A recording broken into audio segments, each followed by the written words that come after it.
Good morning to you once again at this hour on the business desk. Continued barriers to economic participation remain one of the major challenges in South Africa's economy, and a more defined picture of that is expected in the latest quarterly labour force survey. These numbers reflect the demographic of the country's employed, at what level of the workforce and in which seasons, as well as what pay. However, the number of unemployed youths has remained alarmingly high, while the overall national unemployment rate has dropped in 2 consecutive quarters to 32.7%. At the same time, some analysts attribute the 2022 third and fourth quarter numbers to seasonal job creation that was helped by the festive season in retail and services sectors contributing there. It's further highlighted that the first quarter of 2023 data is likely to disappoint due to the impact of rolling blackouts on businesses and the economy at large. For more on this, we are joined by Onye Nwameneri from the Africa Token Services. Thank you so much, Onye. I trust that I did not butcher your surname so early in the morning.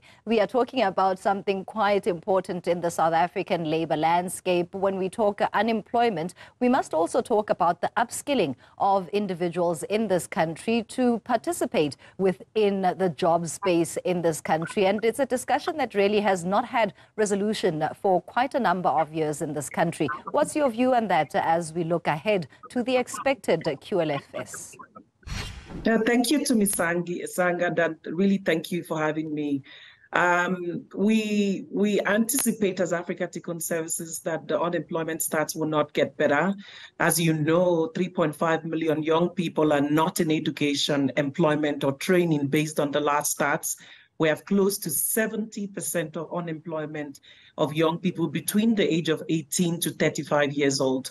Why do we anticipate that we're going to see the unemployment stats get worse? We know that many organizations and not-for-profit organizations, small, medium enterprises have really struggled in the last quarter, especially because of the blackouts and the load shedding. So we're going to see more people on the streets, more people without jobs. But I believe that it's not doom and gloom. There is always hope. It's quite encouraging to hear you say that it's not all doom and gloom, but we must also ask the question around where the will is lacking in South Africa around policy to cushion against the high unemployment that we have seen historically, particularly within the youth. We think as Africa Token Services that there is political will. There's a lot the government is doing, to be honest.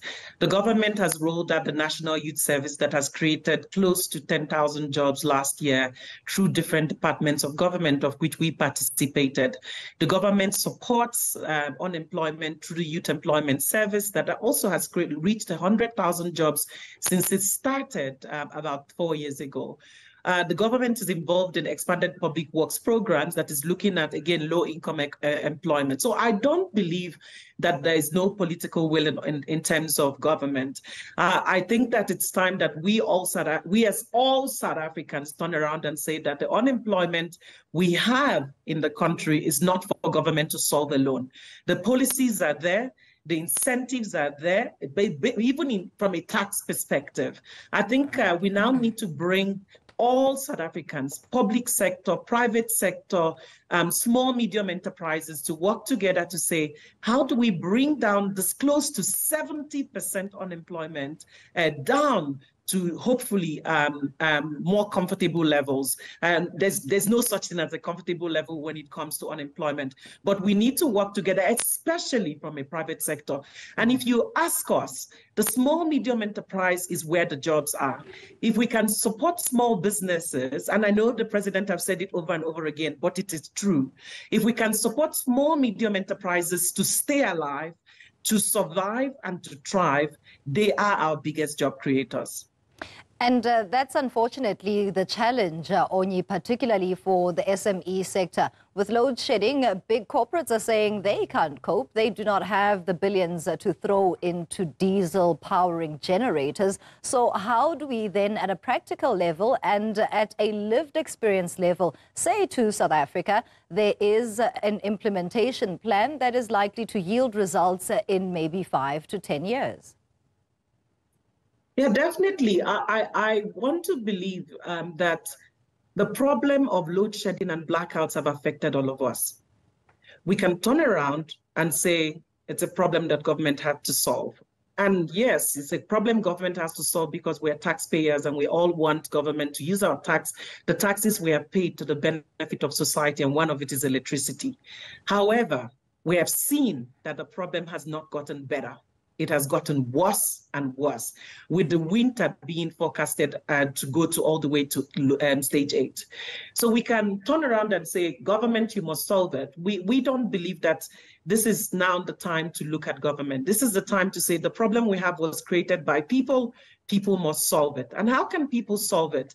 By looking at stronger public-private partnerships that will enable generation of electricity from a solar, from a wind, and from a hydroelectricity perspective, in addition to the coal solution that we have.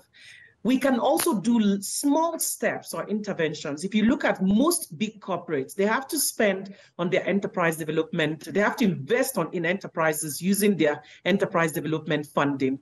They can use that enterprise development funding to support SMMEs so that SMMEs can survive.